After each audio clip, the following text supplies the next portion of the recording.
Et bonjour tout le monde, j'espère que vous allez bien et j'espère que vous êtes en forme. On se retrouve une fois de plus pour l'Actu des Mouches, émission consacrée à l'actualité cinématographique et vidéoludique. Cette semaine, côté cinéma, il n'y a pas de grosses sorties à proprement parler, mais il y a pas mal de choses intéressantes. Côté jeux vidéo, comme je l'avais un petit peu annoncé la semaine dernière, c'est pas que c'est le néant, mais c'est très limité. On en parle de suite. Première sortie de ce mercredi 31 juillet, il s'agit d'un film d'horreur épouvante dont on entend parler depuis pas mal de temps et qui se nomme Maxine avec 3 X. Los Angeles dans les années 80. Star de film pour adultes et aspirante actrice, Maxine Minx décroche enfin le rôle de ses rêves. Mais alors qu'un mystérieux tueur traque les starlets d'Hollywood, des indices sanglants menacent de dévoiler le sombre passé de Maxine.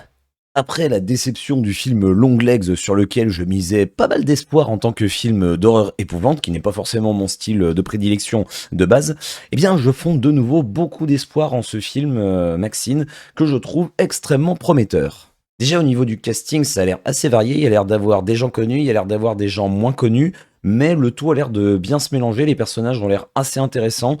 J'aime beaucoup le style des années 80 qui est retranscrit dans cette bande-annonce. J'espère qu'on va le ressentir également dans le film. Bon, niveau visuel, je me fais pas de soucis là-dessus. C'est plus dans l'état d'esprit. Déjà, le fait de voir des petites VHS dans les mains de certains personnages, ça fait plaisir. Et ce que j'aime bien également dans cette bande-annonce, c'est que, étrangement, malgré le fait que ce soit un film d'horreur épouvante, il y a un côté presque feel-good movie, je trouve. Je sais pas, c'est l'ambiance qui se dégage de la bande-annonce. Donc, je pense qu'il peut y avoir un bon petit mélange, même si c'est pas répertorié comme une comédie. Je pense qu'il peut y avoir des passages assez intéressants. J'ai du mal à voir le film comme étant juste un truc ultra sérieux. Je pense que ça va peut-être être dans le comportement des personnages, le côté comique. Attention, je mets des guillemets. Mais ouais, non, je trouve que tout cela est, ma foi, fort prometteur, comme je le disais il y a environ 1 minute. En espérant ne pas être déçu, parce que le petit Longlegs, c'est pas pour dire, mais spoiler, ça risque d'être dans le flop 10 de l'année. Deuxième sortie, qui est un film d'animation dont on entend pas mal parler également depuis quelques temps, il s'agit du film Garfield, héros malgré lui. Garfield, le célèbre chat d'intérieur, amateur de lasagne et qui déteste les lundis, est sur le point d'être embarqué dans une folle aventure. Après avoir retrouvé son père disparu, Vic, un chat des rues mal peigné, Garfield et son ami le chien Audi sont forcés de quitter leur vie faite de confort pour aider Vic à accomplir un cambriolage aussi risqué qu'hilarant. Ce qui est marrant sur Allociné, c'est qu'on te vend le truc avec les voix de Chris Pratt et Kian Kojandi. Donc je pense qu'ils ne font pas la même version. Chris Pratt, c'est lui qui va faire la VO et Kian Kojandi la VF. Donc je ne sais pas pourquoi ils ont mélangé les deux ensemble sur le site. Je suis d'ailleurs pas très convaincu par la voix de Kian Kojandi. C'est un point de vue perso uniquement. Mais je trouve que pour un film qui s'adresse clairement à un public jeune, on le voit dans l'humour. Les dessins, on s'en fiche, c'est pas important, mais dans l'humour, dans l'histoire, ça s'adresse clairement à un public assez jeune. Et je trouve que la voix de Kian Kojandi dénote complètement avec ce qui nous est proposé. Je trouve, encore une fois, c'est juste perso, mais je trouve que ça fait beaucoup trop sérieux, entre guillemets, enfin sérieux, adulte, je sais pas trop comment le dire. Et du coup, je pense que ça pourrait faire sortir les plus jeunes du film. Enfin, je sais pas pour comparer, mais par exemple, le film Garfield qui est sorti il y a je ne sais combien de temps avec la voix de Koé, je trouve que ça collait bien plus au personnage de Garfield que ce qu'on nous propose ici. Même si, admettons, les plus jeunes seront réceptifs à l'humour, je pense qu'une voix un petit peu plus fofolle, on va dire, serait plus, serait mieux convenu au personnage. Enfin, encore une fois, ce n'est qu'un avis perso. Peut-être que je me trompe complètement et peut-être que les gens vont être réceptifs à cette voix. Dans tous les cas, comme je le disais, je pense que ça s'adresse aux plus jeunes. C'est pas pour autant qu'un adulte n'irait pas le voir, mais moi personnellement, ça ne m'intéresse pas plus que ça. Je suis pas très convaincu par ce qui va nous être proposé, d'autant que j'ai d'autres films à rattraper. Donc je vous laisserai me donner votre avis en commentaire si vous y allez. Sortie suivante, il s'agit du retour d'un personnage qu'on n'avait pas vu depuis 2011, donc ça fait déjà 13 ans. Il s'agit du film Largo Winch, le prix de l'argent. Depuis l'enlèvement brutal de son fils Noom, qui n'est pas un prénom mais bon admettons, Largo Winch fait l'objet d'une impitoyable machination cherchant à l'anéantir et à détruire le groupe W. Pour faire éclater la vérité et retrouver son fils, Largo se lance dans une traque sans relâche. Des forêts canadiennes, en passant par Bangkok, jusque dans les profondeurs des mines birmanes, il ne sait pas encore qu'il devra faire face aux démons du passé. Je n'ai pas vu les 2 premiers films de cette saga parce que je n'en ai aucune idée, j'ai pas pris le temps de m'y intéresser, c'est tout. Et je dois reconnaître qu'en voyant cette bande-annonce, je pense que je vais prendre le temps de les regarder. De manière générale, il y a l'air d'avoir globalement tout ce qu'il faut pour proposer un film d'action divertissant. Déjà, on a Thomas Sisley, il a l'air d'avoir un sacré charisme. Franchement, je trouve qu'il a une sacrée présence à l'écran, juste en regardant comme ça une bande-annonce, c'est pour dire. On a le retour de James Franco qu'on n'avait pas vu depuis un moment. Bon, il a eu des petits déboires par-ci par-là. Le fait de le voir en méchant, ça peut changer un petit peu. Bon, il était en méchant déjà dans les vieux Spider-Man de l'époque, mais ça peut être intéressant de le revoir. Après, pour l'histoire, je sais pas, ça a pas l'air de voler très haut. J'ai l'impression qu'on veut mélanger à la fois le kidnapping de son fils avec la fermeture de la société de Largo Winch. Pourquoi? Quel est le rapport? Certainement qu'il faut avoir vu les deux premiers films pour faire un lien avec ça. En tout cas, là, comme ça, j'ai du mal à visualiser. Mais non, ouais, je suis assez curieux. Je pense pas que j'aurai le temps d'aller le voir. Et de toute façon, il faut que je regarde les deux premiers avant, comme je vous le disais. Mais je pense que pour les gens qui aiment les films d'action, d'autant plus que ça a l'air assez bien tourné, enfin ça fait pas cheap du tout je trouve, donc plutôt prometteur également. Quelques petites sorties en vrac avant de passer aux sorties jeux vidéo. Nous avons le film We Are Zombie qui a l'air très sympathique, une comédie canadienne complètement barrée.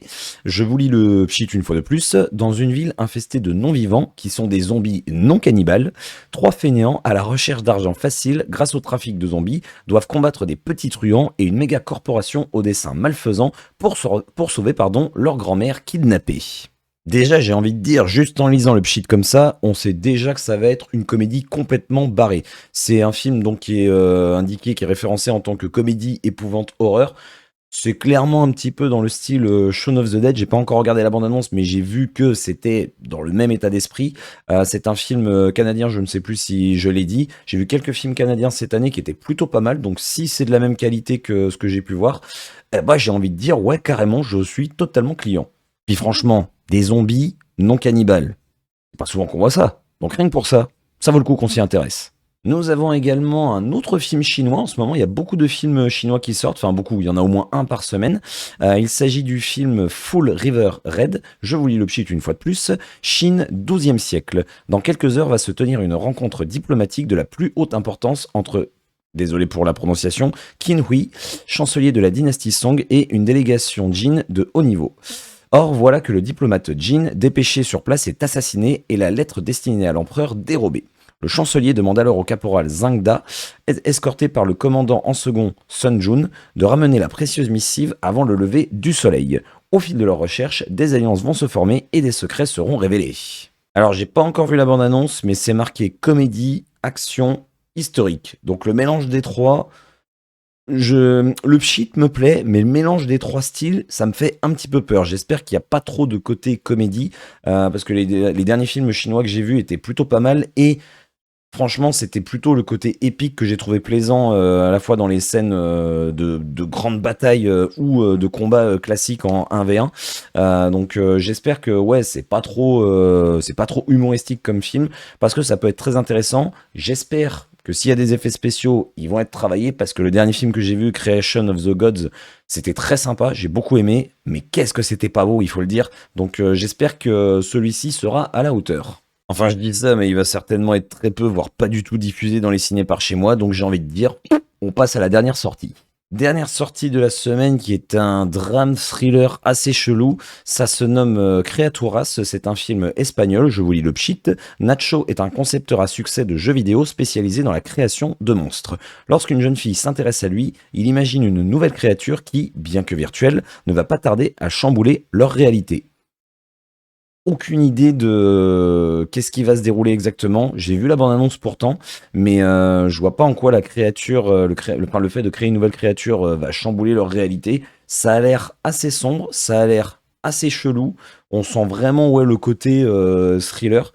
Je pense que ça peut être un film malaisant. À quel point, j'ai envie de dire, à voir, encore une fois, si ça sort en salle.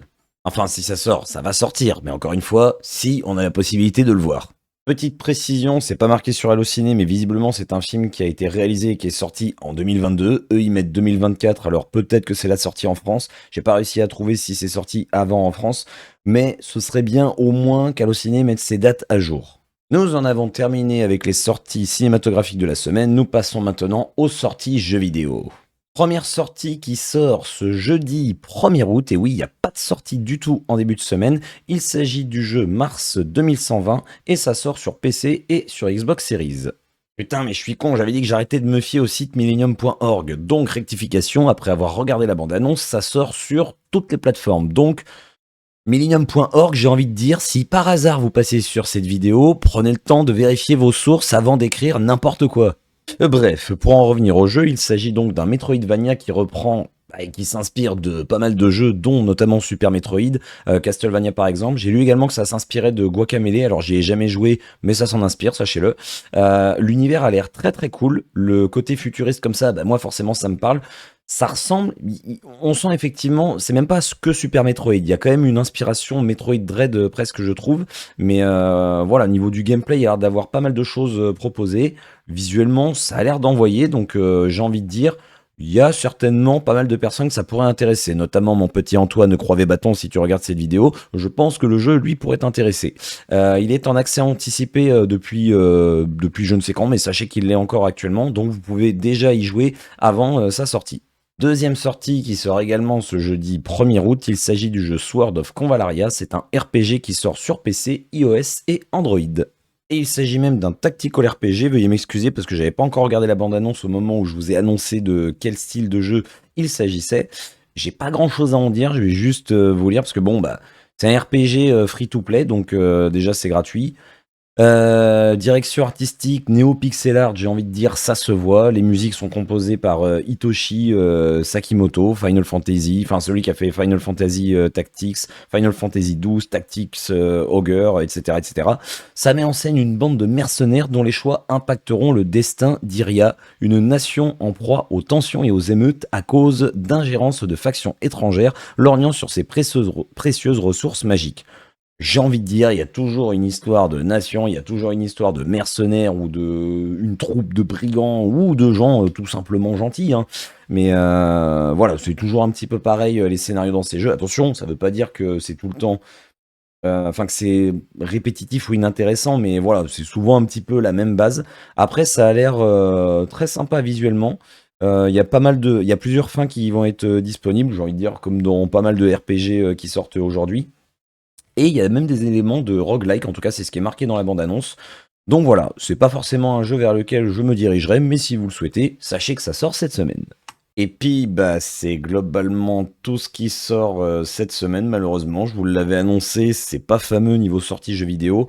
Juste en vrac, il y a deux remakes qui vont sortir. Il y a le remake du jeu Tomba. Alors c'est Tombi en Europe par chez nous.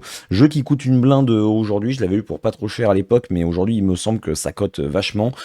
Ça reprend exactement le même jeu. Alors, de ce que j'ai lu, il y aura des ajouts divers et variés. Voilà, démerdez-vous avec ça, j'ai envie de dire.